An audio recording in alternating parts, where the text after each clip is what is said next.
Hello बच्चों, कैसे हो आप लोग। मैं ये होप करता हूँ कि आप लोग अच्छे होंगे। बाकी आपका एग्जाम एकदम सर पर है, तो ऐसे में अच्छा होना थोड़ा सा यहाँ पे इस समय मुश्किल होगा, क्योंकि प्रेशर होगा और क्वेश्चंस होंगे, कई सारी चीज़ें हैं। और आपका पहला बोर्ड का एग्जाम है और पहला एग्जाम है, आप पहली बार जाओगे तो क्या कैसे होगा, बहुत सारे क्वेश्चन चल रहे होंगे दिमाग में। खैर छोड़िए उस चीज़ को, उस पर हम लोग बात करेंगे अलग से। और लास्ट में मैं आपको कुछ पॉइंट्स बताऊंगा जिसको आप यूज करके उस माहौल को, उस एटमॉस्फेयर को आप जो है टैकल कर पाओगे। और अपना एक जो आपका सच में जो आपका आउटपुट है, आप उसको वहां पर एग्जाम हॉल पे दे पाओगे। ठीक है। फिलहाल ये वीडियो बनाने का मेन मोटिव था सुप्रीम कोर्ट, हाई कोर्ट, लोक अदालत, यहाँ से क्वेश्चंस बनते ही बनते हैं। 10 मार्क्स के आपके बनते हैं, आप जहाँ पे सिविक्स पोर्शन होता है। ठीक है। लॉन्ग आंसर जहाँ लिखने होते हैं। एमसीक्यू में भी जो है इसका करीब 1 से 2 नंबर का बन ही जाता है। मतलब ये जो चैप्टर है ये नियर अबाउट 12 मार्क्स का मिनिमम बनता ही बनता है। चलो ठीक है बेटा, ये सारी बातें तो होती रहेंगी। अभी फिलहाल देखते हैं अपने चैप्टर को। Independence of judiciary. जो हमारी जुडिशरी है, सुप्रीम कोर्ट, हाई कोर्ट, ये सब इंडिपेंडेंट बॉडी है। मतलब कि इन सभी बॉडीज पे किसी और का प्रेशर नहीं चलता है, यानी वो इनको काम नहीं करा सकती हैं। ठीक है। इनके ऊपर दबाव नहीं बना सकती हैं कि आप ऐसा ही काम करो, आप ऐसा ही जजमेंट पास करो, नहीं। लेकिन इनको ये इंडिपेंडेंट बनाता कौन है, इनको इतनी आजादी देता कौन है? तो उसके पीछे कुछ कंडीशंस हैं। आपको कुछ ही कंडीशन जाननी है। जैसे कि इनके अलाउंसेस हैं, सैलरी है, तनख्वाह, इसको कोई भी कम नहीं कर सकता है। यानी इनकी सैलरी फिक्स्ड है, बढ़ सकती है, कम नहीं हो सकती है। तो ऐसे में अगर जजेस को पता है कि हाँ उनकी सैलरी किसी भी कंडीशन में, भले वो अपने जजमेंट में किसी गवर्नमेंट को ही सजा क्यों ना सुना दें, कम नहीं होगी। तो इससे वो लोग इंडिपेंडेंट है, वो अपने जो जजमेंट है आज़ादी के साथ दे सकते हैं। सेकंड, आप ये कर सकते हो कि इनका एक फिक्स्ड टेन्योर होता है। सुप्रीम कोर्ट के जो जजेस होते हैं उनका टेन्योर होता है 65 ईयर्स। और हाई कोर्ट के जो जज होते हैं उनका टेन्योर होता है 62 ईयर्स। मतलब फिक्स है, इनका काम फिक्स है। हाँ, एक ही कंडीशन पे इनको हटाया जा सकता है, वो भी इम्पीचमेंट। और इम्पीचमेंट, वो भी कैसा इम्पीचमेंट? प्रूवन मिसबिहेवियर, मतलब कि ये प्रूव भी हो जाए कि हाँ इन लोगों ने अपने कुछ काम में गलतियां की हैं, तब जाकर इनको हटाया जा सकता है। वो भी कैसे? इम्पीचमेंट के जरिए। और इम्पीचमेंट कितना मुश्किल है हम लोगों ने प्रेसिडेंट चैप्टर में पढ़ा था, और यहाँ इसको एक्सप्लेन नहीं करना है। ठीक है। उसके अलावा कंटेम्प्ट ऑफ कोर्ट। अगर इनके द्वारा सुनाए हुए किसी भी केस को कोई भी इंस्टीट्यूशन या कोई भी व्यक्ति, इंडिविजुअल पर्सन, नहीं मानता है, तो उसके खिलाफ ये लोग कंटेम्प्ट ऑफ कोर्ट भी लगा सकते हैं। यानी कि उसको भी ये लोग सजा दे सकते हैं, डांट सकते हैं कि मेरी बात तुमने क्यों नहीं मानी। तो सोचो, इतनी सारी चीजें हैं जिससे हमारी जो जुडिशरी है वो इंडिपेंडेंट है, वो बिना किसी प्रेशर के अपना काम कर सकती है, बिना किसी दबाव के। चलिए, दूसरा है अपना कोर्ट ऑफ रिकॉर्ड। रिकॉर्ड क्या है? रिकॉर्ड का मतलब ये है कि किसी भी चीज को जो है संभाल कर रखना, वही रिकॉर्ड। तो कोर्ट ऑफ रिकॉर्ड क्या है? जब सुप्रीम कोर्ट अपना कोई भी जजमेंट देती है, कोई भी फैसला सुनाती है, तो उस चीज को जो है as a court of record preserve कर लिया जाता है, ताकि आगे आने वाले समय में उस जजमेंट को as a reference, as a example use किया जा सके। उसी को बोलते हैं कोर्ट ऑफ रिकॉर्ड। ठीक है। आगे बढ़ते हैं। एडवाइजरी जुडिक्शन। देखिए, मैं पढ़ाते हुए चल रहा हूँ, रिवीजन है ये, मैं प्रॉपर पुराने वीडियोस में बता चुका हूँ। अगर फिर भी आप कोई डाउट रह जाता है तो आप सीधा कमेंट मुझसे पूछ लीजिए। ठीक है। तीसरा जिसपे मोस्टली क्वेश्चन बनता है वो है एडवाइजरी जुडिक्शन। देखिए, इसमें कौन सा वर्ड छुपा हुआ है? एडवाइस, यानी कि सलाह देना। तो सुप्रीम कोर्ट ऑफ इंडिया से प्रेसिडेंट ऑफ इंडिया सलाह ले सकते हैं। ठीक है। हालांकि जो भी सलाह सुप्रीम कोर्ट ऑफ इंडिया, जो भी सलाह supreme court of India president को देंगे, प्रेसिडेंट उस सलाह को मानने के लिए जो है फोर्स्ड नहीं है, या फिर ऑब्लाइज्ड नहीं है। चाहे तो माने, चाहे तो ना माने, लेकिन इस पावर के सुप्रीम कोर्ट को क्या कहते हैं हम लोग? एडवाइजरी जुडिक्शन, जहां पर वो एडवाइस करते हैं। नेक्स्ट है कस्टोडियन ऑफ फंडामेंटल राइट्स। देखिए, फंडामेंटल राइट्स, यानी कि हमारे जन्म के साथ ही हमको कुछ अधिकार अपने आप ही मिल जाते हैं, जैसे कि बोलने का अधिकार, चुप रहने का अधिकार, ठीक है, इंडिपेंडेंटली घूमने का अधिकार। तो अगर ऐसे में किसी ने हमारे इस अधिकार को हमसे छीनने की कोशिश की, तो उसका गार्जियन कौन है? उसका गार्जियन है सुप्रीम कोर्ट ऑफ इंडिया। वो ऐसा होने नहीं देगा। वो हमारे अधिकारों की रक्षा करता है एज अ गार्जियन, ठीक है, एज अ कस्टेडियन। तो वो है अपना सुप्रीम कोर्ट। और कैसे रक्षा करता है? रिट्स के जरिए। टोटल 5 रिट्स हैं, ठीक है। एक बार देख लीजिएगा, बुक में दिए हुए हैं टोटल 5 रिट्स। किसी भी 2 रिट को पढ़ लीजिएगा और उनको डिफाइन कर लीजिएगा, ठीक है। रिट्स क्या होते हैं? आदेश होते हैं जो कि सुप्रीम कोर्ट या हाई कोर्ट तब देता है जब भी हमारे फंडामेंटल राइट्स को हमसे छीनने का प्रयास किया जाता है किसी और के द्वारा। नेक्स्ट है जुडिशियल रिव्यू। जुडिशियल रिव्यू काफी ज्यादा बच्चे इस पे जो है कंफ्यूज होते हैं, जुडिशियल रिव्यू और रिवाइजरी जुडिक्शन पे। तो देखिए जुडिशियरी रिव्यू क्या होता है, इसमें क्या है? इसमें रिव्यू है। रिव्यू का मतलब ये हुआ कि जब सुप्रीम कोर्ट ऑफ इंडिया किसी भी, जैसे मान लीजिए पार्लियामेंट ने कोई कानून पास किया, कोई लॉ उन्होंने बनाया, पार्लियामेंट ही तो बनाती है कानून, ठीक है। अब अगर उस कानून में कुछ भी प्रॉब्लम है, यानी कुछ भी ऐसी चीज है जो कि हमारे फंडामेंटल राइट को प्रॉब्लम कर रही है, तो ऐसे में उस लॉ को जिसको कि पार्लियामेंट ऑफ इंडिया ने बनाया है, उसको नल एंड वाइड घोषित कर दिया जाएगा, यानी उसको खत्म कर दिया जाएगा इसके द्वारा, सुप्रीम कोर्ट ऑफ इंडिया के द्वारा। और उस पावर को हम लोग बोलते हैं जुडिशियल रिव्यू। जुडिशियल रिव्यू, ठीक है। आगे बढ़ते हैं। ओरिजिनल जुडिक्शन, नाम से क्लियर है, ओरिजिनल यानी ऐसे केसेस जो डायरेक्टली कहां पे आ जाएं? Supreme court. ये डायरेक्टली कहां पर आ जाएं? High court. तो उन सभी केसेस को हम लोग बोलते हैं ओरिजिनल जुडिक्शन। इसके एग्जांपल्स भी पूछ लेता है कई बार। देखिए अगर हमारे फंडामेंटल राइट को कोई भी परेशान करने का प्रयास करता है, हमसे छीनने का प्रयास करता है, तो हम लोग डायरेक्टली कहां जा सकते हैं? इसके लिए हाई कोर्ट भी जा सकते हैं, सुप्रीम कोर्ट भी जा सकते हैं, ठीक है। अब क्योंकि डायरेक्टली आप यहां जा सकते हो तो ओरिजिनल जुडिक्शन है। उसके अलावा अगर स्टेट वर्सेस स्टेट है, दैट मीन्स कि अगर 2 स्टेट आपस में, या फिर नेशन वर्सेस स्टेट है, या कुछ भी ऐसा मामला है जिसमें 2 राज्य आपस में लड़ाई कर रहे हैं किसी भी चीज के लिए, तो उस मामले में भी वो कहा जा सकते हैं? सुप्रीम कोर्ट ऑफ इंडिया जा सकते हैं। और वो सुप्रीम कोर्ट ऑफ इंडिया के किस जुडिक्शन में आएगा? ओरिजिनल जुडिक्शन में आएगा, ठीक है। नेक्स्ट है अपीलिएट जुडिक्शन। आप लोगों ने कई बार सुना होगा अपील। अपील का मतलब होता है कि जब हम किसी लोअर कोर्ट के फैसले को चैलेंज करते हैं हायर कोर्ट में, यहाँ पे हायर कोर्ट है, यहाँ हायर कोर्ट है, यहाँ हाई कोर्ट नहीं है, हायर कोर्ट है, तो उसको हम लोग बोलते हैं अपीलिएट जुडिक्शन। जैसे डिस्ट्रिक्ट कोर्ट के मामले को हम लोग हाई कोर्ट में कर दिए, हाई कोर्ट के मामले को हम लोग चैलेंज सुप्रीम कोर्ट में कर दिए, तो हम लोग क्या कर रहे हैं? अपील कर रहे हैं कि नहीं, मैं इस मामले से या फिर इस जजमेंट से सहमत नहीं हूं, तो मैं आपके पास आया हूं। अब यहां भी मुझे जजमेंट मिला, अब मैं यहां से भी सहमत नहीं हूं, तो मैं सुप्रीम कोर्ट में आया हूं, ठीक है। तो लोग बोलते हैं अपीलिएट जुडिक्शन। इसको लिखना कैसे है? इसको लिखना ऐसे है कि मैं अपनी एक वीडियो का लिंक नीचे डाल दे रहा हूं डिस्क्रिप्शन में, ठीक है।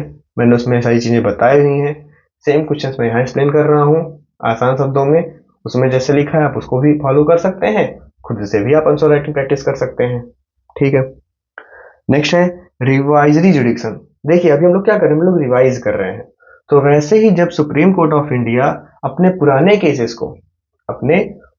केसेस को जो है, जो कि ऑलरेडी उसने फैसले कभी दिए होंगे, उन केसेस को जब वो दोबारा से रीओपन करती है और उसमें कुछ भी चीजें जो नई फाइंडिंग्स होती हैं, कुछ भी उसमें कुछ ऐड ऑन करता है, या फैसलों को कई बार कुछ एडिट या मॉडिफाई करता है, तो उसको हम लोग बोलते हैं डिवाइसिव जुडिक्शन। जब सुप्रीम कोर्ट ऑफ इंडिया अपने खुद के पुराने दिए हुए जजमेंट को जो है थोड़ा सा मॉडिफाई वगैरह करती है, तो रिवाइज कर रही होती है, ठीक है। अब लोग बढ़ते हैं। और हाँ एक चीज और, अब चाहे सुप्रीम कोर्ट हो चाहे हाई कोर्ट हो, डिफिनीशन जो मैंने बताई हैं वो बदलने वाली नहीं है, ठीक है। हाँ बस यही है कि जैसे इसमें मैंने एडवाइजरी जुडिक्शन बताया था, तो इसमें सुप्रीम कोर्ट के लिए एडवाइजरी जुडिक्शन का काम कौन कर रहा था?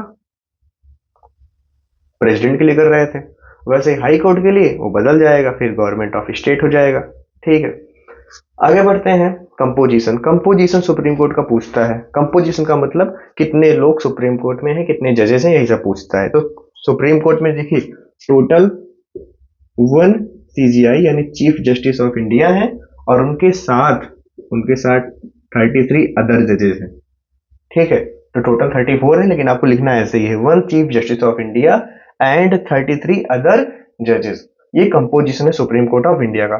फिर पूछता है अपॉइंटमेंट, यानी उनको अपॉइंट कौन करता है, इन सभी जजेस को उनके काम पे नियुक्त कौन करता है, अपॉइंट कौन करता है।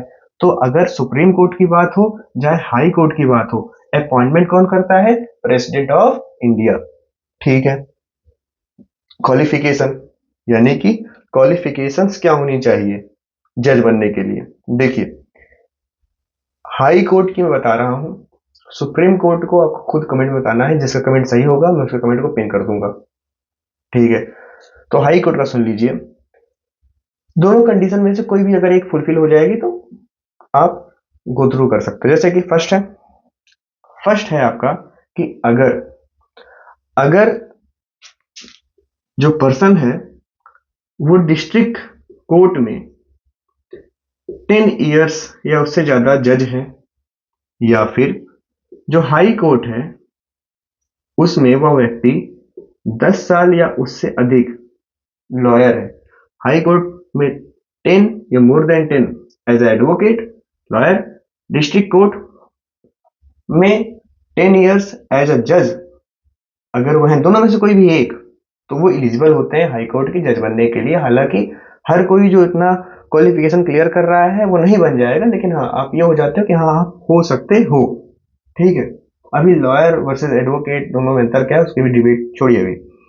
नेक्स्ट है क्वालिफिकेशन। क्वालिफिकेशन मैंने बताया सुप्रीम कोर्ट ऑफ इंडिया का, आप बताइएगा। हाँ एक चीज और, कुछ लोग जो लिख देते हैं कि हाई कोर्ट वाले में distinguish jurist in the opinion of president of India, यानी प्रेसिडेंट ऑफ इंडिया के ओपिनियन में आप एक ऐसे व्यक्ति हो जिसको कानून के बारे में काफी अच्छी समझ है, तो वो चीज सिर्फ अप्लीकेबल होगी सुप्रीम कोर्ट ऑफ इंडिया के लिए। ठीक है, वो क्वालिफिकेशन हाई कोर्ट के लिए नहीं मान्य है। सुप्रीम कोर्ट ऑफ इंडिया में आप एज अ जज बन सकते हो अगर अगर आप प्रेसिडेंट के अकॉर्डिंग अच्छा खासा नॉलेज रखते हो, किसमें, लॉ में। तो आखिरी आता है आपका रिमूवल प्रोसेस। तो चाहे आप हाई कोर्ट के जज हो या आप सुप्रीम कोर्ट के जज हो, तो आपका जो रिमूवल प्रोसेस है वो इम्पीचमेंट के जरिए है। ठीक है, लेकिन प्रूवन मिसबिहेवियर, यही है इनका रिमूवल। फिर उसके बाद आ जाते हैं डिस्ट्रिक्ट कोर्ट्स पे। डिस्ट्रिक्ट कोर्ट में पूछता है कि हाईएस्ट सिविल कोर्ट, तो होता है आपका डिस्ट्रिक्ट कोर्ट। वो होता है आपका डिस्ट्रिक्ट कोर्ट एक जिले में सिविल मैटर्स के लिए। सिविल मैटर का मतलब जमीन का विवाद हुआ, ठीक है, यानी ऐसा कोई भी झगड़ा जिसमें किसी भी प्रकार का फिजिकल हार्म ना इन्वॉल्व हो, तो वो सभी मैटर मोस्टली सिविल केसेस में आते हैं। तो सिविल केसेस का सबसे बड़ा कोई जज अगर डिस्ट्रिक्ट में होता है तो हम लोग उसको बोलते हैं डिस्ट्रिक्ट जज, और सबसे बड़ा अगर कोई कोर्ट होता है तो हम लोग उसको बोलते हैं डिस्ट्रिक्ट कोर्ट। और क्रिमिनल कोर्ट में कैसे फैसले होंगे, क्रिमिनल कोर्ट में फैसले जो होंगे वो आपके होंगे जो है मैंने बताया जिसमें फिजिकल डैमेज होगा। ठीक है, मारपीट का मुकदमा हुआ और मर्डर वगैरह की चीजें हुई तो आपका आएगा क्रिमिनल कोर्ट में। अब क्रिमिनल कोर्ट, जिले का सबसे बड़ा जो क्रिमिनल कोर्ट होता है वो होता है सेशन कोर्ट, और जिले के सबसे बड़े जज जो क्रिमिनल केसेस को सुनते हैं उनको हम लोग बोलते हैं सेशन जज। ठीक है, तो सिविल के लिए डिस्ट्रिक्ट कोर्ट सबसे बड़ा कोर्ट, क्रिमिनल कोर्ट के लिए सबसे बड़ा कोर्ट सेशन कोर्ट, डिस्ट्रिक्ट में, जिले में। ठीक है, आप लोग समझिए, हर जिले में एक डिस्ट्रिक्ट कोर्ट होता है, स्टेट्स में हाई कोर्ट होते हैं, और पूरे इंडिया के लिए सुप्रीम कोर्ट है। मीनिंग ऑफ लोक अदालत, इसका मतलब पूछता है। लोक अदालत का मतलब होता है कि पब्लिक कोर्ट, जिसका जो मेन मोटिव होता है कि मैटर को सॉल्व करें on the spirit of compromise. ठीक है, आपस में ही लोग अपना कॉम्प्रोमाइज कर लेते हैं, लोग आपस में ही समझ लेते हैं बातों को, मेन कोर्ट तक नहीं ले जाते हैं, और वही है मीनिंग लोक अदालत का, इसका मकसद भी यही था। एवरग्रीन का क्वेश्चन है एडवांटेजेस, इसके एडवांटेज क्या है। तो लोक अदालत का जो एडवांटेज है स्पीडी जस्टिस, तेजी से इसमें न्याय मिलता है। ठीक है, पैसा इसमें खर्चा नहीं होता है, तो कॉस्ट वगैरह कोई इसमें झंझट नहीं है। और उसके अलावा जो मैंने भी बताया, इसका जो नेचर होता है कॉम्प्रोमाइज़ पे होता है। ये सब है जो है इसके एडवांटेजेस। समय की भी बचत होती है, प्लस ये जो बर्डन वगैरह है, हाई कोर्ट सुप्रीम कोर्ट आप लोगों ने सुना होगा, कई सारे केसेस, लाखों में केसेस जो है पेंडिंग है हमारे कोर्ट्स में। तो हालांकि उन सभी केसेस में कई सारे केसेस तो ऐसे ही बस हैं, तो वही छोटे मोटे केसेस जो है लोक अदालत अगर सॉल्व कर रहा है, तो उससे क्या होता है, उससे जो है बर्डन जो हमारे हाई कोर्ट या सुप्रीम कोर्ट पे है वो कम हो जाता है। ठीक है, तो ये एक शॉर्ट में मैंने एक्सप्लेन किया पूरे चैप्टर को। फिर भी अगर कहीं कोई डाउट रह जाता है तो आप कमेंट में करिए उसको, या खुद से भी थोड़ा बहुत आप प्रयास करिए कि अगर आपके दिमाग में कुछ है तो आप उसके लिए भी रिसर्च करिए, अपनी बुक्स वगैरह में एक बार जाइए, देखिए उस चीज़ को। अब आते हैं इस क्वेश्चन पे कि हम ऐसा क्या करें कि एग्ज़ाम हॉल में जो है हम अपना फुल पोटेंशियल दे सकें, अपना फुल जो भी हमको पता है हम उसको लिख सकें। तो उसके लिए सबसे पहला यही है कि पैनिक मत होइए। पैनिक इन द सेंस कि देखिए, कई बार क्या होता है कि हड़बड़ी में या बहुत सारे डाउट्स में जो हमको पता होता है हम वो भी भूल जाते हैं, वो दिमाग में रह ही नहीं जाता है, और ऐसे में हम गलतियां करते हुए चले जाते हैं, और वही गलतियां फिर हमसे और गलतियां करवा देती हैं, जिससे आखिरी में हम फ्रस्ट्रेट हो जाते हैं और हम कुछ नहीं कर पाते। तो ऐसे में सबसे सही यही है कि पैनिक बिल्कुल मत होइए। अंदर से एक चिंता रहनी चाहिए कि हाँ मेरा एग्जाम है, लेकिन चेहरे से, दिमाग से ये होना चाहिए कि ठीक है, अब जो होगा वो होगा, वही मेरा सत्य होगा, अब जो आएगा मैं उसको कर लूंगा या कर लूंगी, ये होना चाहिए। एग्जाम हॉल में जब बैठो तो खुद को रिलैक्स कर लो। रिलैक्स करने के बाद क्या करना है आपको, आपको प्रॉपरली क्वेश्चन को पढ़ना है। जैसे मान लीजिए एमसीक्यू आते हैं, तो एमसीक्यू आप जब पढ़ने लगे तो हो सकता है आपको शुरुआती एमसीक्यू नहीं आ रहे हो। कारण क्या है, पैनिक हो आप, दिमाग में फालतू चीजें चल रही हैं कि यार वही टॉपिक जो मैंने नहीं पढ़ा है, वही टॉपिक जो मेरा कमजोर है, कि आप तो उसी से क्वेश्चन पूछ लेते हो सकता है ऐसे बहुत सारे क्वेश्चन से चलते रहते हैं, जाहिर सी बात है। तो उसी जब क्वेश्चन चल रहे हैं तो जो एमसीक्यूज है वो तो आएंगे ही नहीं, उसमें डाउट भी रहेगा। तो पैनिक मत है कि यार मुझे नहीं आ रहा, देखो पहले क्वेश्चन नहीं आ रहा, ठीक नहीं आ रहा कोई बात नहीं, आगे बढ़ते रहो, बढ़ते रहो, जो आ रहा है उसको करो। एमसीक्यू नहीं आ रहा था, अभी रिलैक्स होकर उसमें छोड़ दो। हो सकता है जब बाद में लौट के आओ, जब दिमाग शांत हो चुका रहे, तब हो सकता है वही चीजें जो है आप कर ले जाओ। उसके अलावा आपका एग्जाम क्लास 10th के लिए सुबह 11 बजे चालू होगा, तो अभी अपने घर पे 2-3 दिन ऐसा प्रैक्टिस कर लीजिए कि आप खुद भी सुबह 11 बजे ही अपने घर पे एग्जाम जैसा माहौल बना के बैठिए 2 घंटे के लिए। कोई पेपर ले लीजिए, उसको सॉल्व करिए, और प्रयास करिए कि पेपर थोड़ा सा जो है 10 मिनट पहले ही सॉल्व करिए, 15 मिनट पहले ही सॉल्व करिए, ताकि एक बार जो है आप चीजों को मिला लें। देखिए कई बार क्या होता है कि हम बहुत ज्यादा इकट्ठा करने के चक्कर में जो अपने पास है वो भी गवा देते हैं। तो अगर आप मिलाओगे नहीं चीजों को, जो आपने लिखा हुआ है, तो हो सकता है कि उसमें कुछ ऐसे मिस्टेक्स आपने कर दिया, हो सकता है आपने क्वेश्चन नंबर ही गलत कर दिया हो। क्वेश्चन नंबर 7 था, आपने क्वेश्चन नंबर 6 डाल के जो है क्वेश्चन नंबर 7 का आंसर लिखा हुआ है। तो ऐसे ही मिस्टेक से तो आपका नंबर कट जाएगा। तो फिर भी जो समय बचे उसको आप यूटिलाइज करिए जो है चीज़ों को मिलाने में। ठीक है, और सबसे बड़ी बात, पैनिक नहीं होना है, जो होगा अच्छा होगा, बस इतना समझना है। चलिए ठीक है, अगला किस चैप्टर पे हम डिस्कस करें उसके इंपॉर्टेंट टॉपिक्स को, आप उसको कमेंट में बताइए ज़रूर। उसके अलावा जितना हो सके अपने फ्रेंड्स के साथ, अपने क्लासमेट्स के साथ वीडियो को आप शेयर करते रहिए, क्योंकि सिर्फ यही एक चीज़ ऐसी है, नॉलेज एक ऐसी चीज़ है जो बांटने से बढ़ती है। ठीक है, अगर आपको लगता है कि नहीं सिर्फ मैं ही पढ़ूं, मैं ही अच्छा मार्क्स लाऊं, तो हो सकता है कि आप अच्छा मार्क्स ला दो, लेकिन ये एक अच्छे विद्यार्थी के जो है गुण नहीं हो सकते, एक अच्छे इंसान के गुण नहीं हो सकते हैं कि वो चीज़ों को सिर्फ खुद ही करना चाह रहा है। ठीक है, तो फिलहाल आप समझ गए होंगे। ओके, अगर आपको लगता है कि आपको इस वीडियो से थोड़ा भी आपको हेल्प हुई हो तो आप लाइक करिएगा, सब्सक्राइब करिएगा। चलिए मिलते हैं एक नए टॉपिक के साथ। Thank you.